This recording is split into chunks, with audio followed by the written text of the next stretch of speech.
Evet. 14 Temmuz 2019 Aygay kentinin kapısından içeri giriyoruz.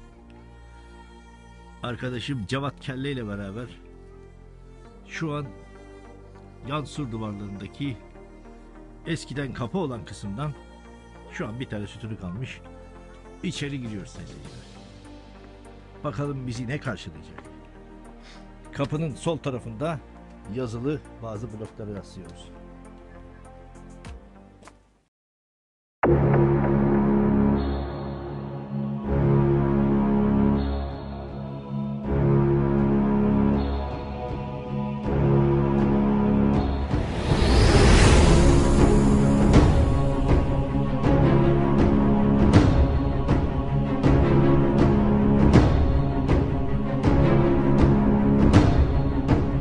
Nereye doğru gidiyoruz? Aygay Antik Kenti'ne doğru gidiyoruz.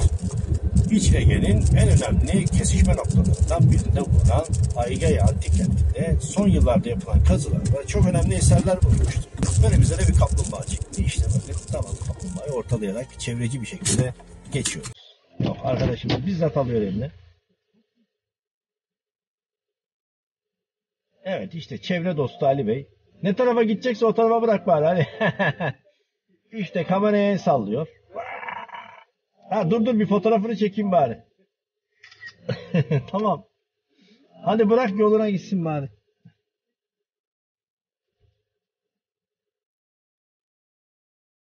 Merhabalar. Bugün size Aygay Antik Kenti'ni anlatacağız. Yunt Dağı'nın üzerinde kısmen ayakta kalmış görkemli harabeleriyle dikkat çeken Aygay Antik Kenti, bağlı olduğu Manisa kent merkezine 49 kilometre uzaklıktaki Yunt Dağı Köseler Köyü sınırları içerisindedir. Buraya Ege tarafından Yeni Şakran üzerinden gelmek istersek 16 kilometre 25 dakika sonra Aygay'a varabiliriz. Denizden 360 metre yükseklikte volkanik bir tepenin üzerine kurulmuş olan kentin adını Helence keçi kelimesinden aldığı düşünülmektedir. Aygay bir Aeolis kentidir. Antik çağda Batı Anadolu'nun Edremit ve İzmir Körfezi arasındaki kıyı kesimine Aeolis deniyordu. Aeollerin Batı Anadolu kıyılarına gelmeleri aşağı yukarı M.Ö. 1100 yıllarına rastlamakta olup, kazı sonuçları şimdilik kentin kuruluşunun M.Ö. 8. yüzyıl sonlarından daha erkene gitmediğini göstermektedir. Arkeologlar bu durumu yerleşmelerin kıyıdan içeriye doğru tarihsel olarak daha geç olmasına bağlamaktadırlar. Aygay ören yeri Nemrut Kale ya da Köseler Kalesi adıyla da anılmaktadır. Kent en parlak dönemini Pergamon yani Bergama Krallığı döneminde yaşamış, bölgede ekonomik ve kültürel bir çekim merkezi olmuştur. Tiyatro, kent meclisi binası, Bulerion ve Agora gibi görkemli yapılarla donatılmıştır. 3. Attalos, M.Ö. 133 yılında ölümünden önce akılcı bir politik karar ile Pergamon Krallığını Roma İmparatorluğu'na bağışlamıştır. Bu tarihten sonra Aygay varlığını Roma hakimiyeti altında sürdürmüştür. Helenistik dönemin başlarından itibaren Pergamon ile sürdürülen yakın ilişki Roma döneminde de devam etmiştir. Milattan sonra 17 yılında bölgede meydana gelen şiddetli depremin yerle bir ettiği kentler arasında Aygay'da yer almaktadır. Bu depremin yaraları İmparator Tiberius'un cömert yardımlarıyla sarılmıştır. Aygay antik kentindeki yerleşim 3. yüzyılın sonlarına doğru terk edilmiştir. Got akınlarıyla ilişkili olduğu düşünülen bu terk ediliş döneminde kent tamamen bilinçli olarak boşaltılmıştır.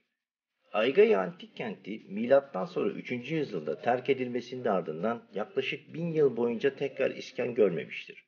Kentteki son dönem yerleşimi 12. yüzyılın sonlarına aittir. Bu döneme ait genç Bizans kale ve iskanına ait sınırlı izler Doğu Kilise'de görülmektedir. Bizans dönemi 13. yüzyılın sonlarında Manisa ve çevresini ele geçiren Sarıhanoğulları tarafından sonlandırılmış olmalıdır. Helenistik dönemde önemli bir ticari merkez olduğu anlaşılan kentte 2004 yılından itibaren günümüze kadar kazı çalışmaları kapsamlı olarak yapılmaktadır. 2018 yılında ise özellikle tiyatro giriş binası kazı çalışmaları yapılmıştır. Kentin surları arazinin durumuna göre inşa edilmiştir. Surlar içinde 3 katlı agora ve bu yapıyı taşıyan duvarlar, meclis binası, teraslı duvarlı stadyum, tiyatro ve Demeter Tapınağı gibi kalıntılar bulunmaktadır. Şimdi gelin birlikte Aygay'ı gezelim. Öncelikle arabamızı antik şehrin alt kısmındaki bir bekçinin bulunduğu otoparka bırakıyoruz. Kente tırmanmak yarım saati bulduğu için kapanma saati olan 17'den önce gelmenizi tavsiye ederiz. Evet arkadaşlar, Aygai tepesine doğru tırmanmaya başladık. Tabi her şehirde olduğu gibi bunun da aşağı kısımları nekropol alanları. Yavaş yavaş mis kokan çiçekler, dağ havası ve kuş sesleri arasında tepeye her iki tarafı antik mezarlarla çevrili, taş döşeli antik bir yoldan tırmanmaya başlıyoruz. Kazılar sonucunda ortaya çıkarılan antik yollar neredeyse 2000 yıl önce inşa edildikleri günkü kadar sağlam durumda olup orijinaldir. Sanki binlerce yıl öncesinin sakinleri bizi mezarları ile karşılıyor, hoş geldiniz diyorlar. Çevremizde kimi anıtsal, kimileri basit yüzlerce andezit, lahit ve parçaları duruyor. Nekropolis'te kazılan en erken mezarlar kentin kuruluşu ile çağdaştır ve M.Ö. 8. yüzyıl sonlarına aittir. Helenistik dönemde kentin büyümesine paralel olarak nekropis alanı da büyümüştür. Bu dönemde mezarlar dikili taşlar, sterler ile belirlenmiştir. Bunlara ilişkin çok sayıda andezit taştan oyulmuş kaideler görülmeye değerdir. Roma döneminde milattan sonra 2 ve 3. yüzyıla ait çerçeveli ve girlantlı andezit lahitler nekropoliste yoğun olarak kullanılmıştır. Kimi lahitler Helenistik döneme ait kare avluların içine yerleştirilmiştir. 2015 yılı çalışmalarında nekropolisin içinden geçen antik yolun hemen kenarında M.Ö. 1. yüzyıla tarihlenen 5 kişilik yuvarlak bir mezar anıtı ortaya çıkarılmıştır. Yine kazılar sırasında bulunup birleştirilmeye çalışan bir lahidin üzerindeki çelenk, papirüs rulosu ve kalem seti, lahitteki kişinin önemli biri olduğunu, belki de bir eğitimci olabileceği varsayımlarını doğurmaktadır. Kazılar tespit edilen 3000'e aşkın mezarda 2019 yılında da devam etmektedir. Antik taşlı yoldan yukarıya doğru çıktıkça görkemli bir istinat duvarının üzerine tonozlu altyapısı ile milattan sonra 2-3. yüzyıllardan kalma olduğu tahmin edilen ve kentin en büyük kamu yapılarından biri olan Kuzey Hamamı kalıntıları ve sonrasında da şehrin girişi olan Yeni Kapı ile karşılaşıyoruz. Şehrin 2 girişi bulunmakta olup bunlar Yeni Kapı ve Demir Kapı'dır. Yeni Kapı adıyla tanımlanan Sur Kapısı Demir Kapı'ya göre yaklaşık 100 metre batıda yer almaktadır. Arkaik döneme ait kent surları bu noktada bindirme özellikleri bir kapı yapmaktadır. Yeni Kapı ile Demir Kapı arasında ise bir burç bulunmaktadır. Bu alanda yürütülen çalışmalarda doğru üzerindeki bir arşivler parçası üzerinde yer alan yazıtta İmparator Tiberius'un milattan sonra 17. yılı depreminden sonra milattan sonra 34-35 yıllarında burayı yenilediği anlaşılmaktadır. Demir Kapı ise kazıların başladığı 2004 yılına kadar ziyaretçilerin yukarı kentte ilk adımlarını attıkları tek giriş noktasıydı. Arkaik dönemden itibaren hizmet veren Demir Kapı olasılıkla Roma dönemine kapatılıp iptal edilmiştir. Aygai bulunduğu sak konumu itibariyle tarıma elverişli olmayan ve kısıtlı su kaynakları bulunan bir şehirdi.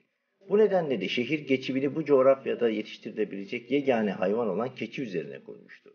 Aygai halkı şehre adını da veren keçinin etinden, sütünden, derisinden, tüyünden, kemiğinden faydalanabilir bir endüstri kurmuştu. İşte Demir Kapı'dan geçince sizi karşılayan alandaki yapılar topluluğunda üretilen parşömen ve keçi tüyünden kaliteli kumaşlar antik yol üzerinden kıyı şehirlerine ulaştırılıp oradan da Ege'nin karşı kıyısına satılmaktaydı. Buradan yukarıya doğru çıkınca sağımızda bizi Boulterion yani Halk Beycisi binası karşılar. M.Ö. 2. yüzyılın ortalarından hemen sonra inşa edilen ve mimarisiyle kısmen ayakta olan meclis binası, Agora Meydanı'na bağlanan ana yol üzerinde eğimli bir arazide doğu-batı yönünde uzanmaktadır. 24x14 metre ölçülerindeki yapı 3 ana bölümden oluşmaktadır. Boulterion batıdaki giriş kısmını İyon düzeninde 6 adet sütunla tasarlanmış bir galeriden oluşan kulis yer almaktadır. Kavaya bölümü 12 basamaklı ve yaklaşık 190 kişi kapasitelidir. Orkestra ise yarım daire formundadır. Dükkanların içine yıkılan meclis enkazında bulunan 6 adet mermer heykelbaşı ve bu başlara ait gövdeler, cephe duvarının iç kesimlerinde oluşturulmuş payeler üzerinde durmaktaydılar. Heykellerden 2 tanesinin kaidesi üzerinde yer alan yazı, her iki heykelinde Pergamonlu heykeltıraş Hippias oğlu Menestratos tarafından yapıldığını göstermektedir. Milattan önce 2. yüzyıl sonlarından milattan sonra 3. yüzyıla kadar yaklaşık 500 yıl varlığını sürdürebilen bu Boulatron, zamanın ve depremlerin yarattığı tahripler sonucunda çok sayıda onarım görmüştür. Yapı duvarlarının iç yüzeylerindeki örgülerde ve özellikle güney duvarının tamamında farklı teknikler bir arada kullanılmıştır. Milattan sonra 3. yüzyılın 3. çeyreğinde kent terk edilmiş ve Boulatron kullanımından çıkmıştır. Milattan sonra 12-13. yüzyıllara gelindiğinde kentte yeni bir imar faaliyeti sürdürülmüş ve bunun sonucunda Boulatron'a ait mimari elemanlar yeni yapıların inşasında kullanılmıştır. Boulatron hemen yanında yer alan Batı Stoa, Agora binasına paralel olarak inşa edilmiştir. 65 metre uzunluğunda ve 8 metre genişliğindeki Stoa, tek katlı olarak döneminde inşa edilmiştir. Bu yapının yanından devam edip ilerlediğinizde Aigai'nin en önemli yapısı olan Agora yapısının halen sağlam kalmış ana duvarı sizi karşılayacaktır. Aigai'nin agorası 3 katlı bir yapı olup zemin katında dükkanlar, birinci katında depolar ve stoa ile aynı kottaki 3. katında ise sütunlar ve çatının bulunduğu insanların dinlenebildiği gölgelik bir alan mevcuttu. Agora'daki dükkanların önündeki alanda Makellum olarak adlandırılan et ve balık pazarı bulunmaktaydı. Buradaki havuzda günlük aşağıdaki merdiven nehirden tutulan balıklar getirilip canlı olarak alıcılarını beklemekteydi. Bizi tiyatro kalıntıları karşılıyor. Fakat tiyatro kazıları yeni başladığı için oturma bölümü tamamen toprak altındadır. Athena Kutsal Alanı terasının batısındaki çanağa inşa edilen tiyatro, kuzey rüzgarına karşı korunaklı durumdadır. 1,35 metre kalınlığındaki duvarlar, 2. Eumenes dönemi duvar karakteriyle benzerlik taşımaktadır. Milattan önce 2. yüzyıl başlarında inşa edildiği düşünülen yan duvarların, milattan sonra 17 depremi sonrası iptal edildiği ve güneye eklenen bir galeri ile son bulduğu anlaşılmaktadır. Doğu tarafındaki tonozlu galerilerin içerisinden geçerken, sizleri tarihte geçmişe doğru bir yolculuğa çıkaracaktır. Tiyatronun konumlandırıldığı yamacın üstüne çıktığımızda bizi Athena Tapınağı karşılar. Bu tapınak Pergamon'daki Athena Tapınağı ile benzerlik göstermekte olup Pergamon'dakine göre biraz daha küçük ölçülere sahiptir. Yine de 11.40 çarpı 19.35 ölçüleriyle dönemi için önemli bir tapınak olduğu kesindir. 2017 yılında başlanan çalışmalar sırasında alanda M.Ö. 7. 6. yüzyıllardan geç Bizans dönemine kadar uzanan geniş bir tarih aralığına sahip buluntular ele geçmiştir. Athena Tapınağı'ndan devam ettiğinizde yol sizi tekrardan antik yola çıkartacaktır. Sizi binlerce yıllık geçmişte yolculuğa çıkaran kent, sağlam kalabilmiş kalıntılarıyla kendisini ziyaret eden herkesi etkilemeyi bugün de sürdürmektedir.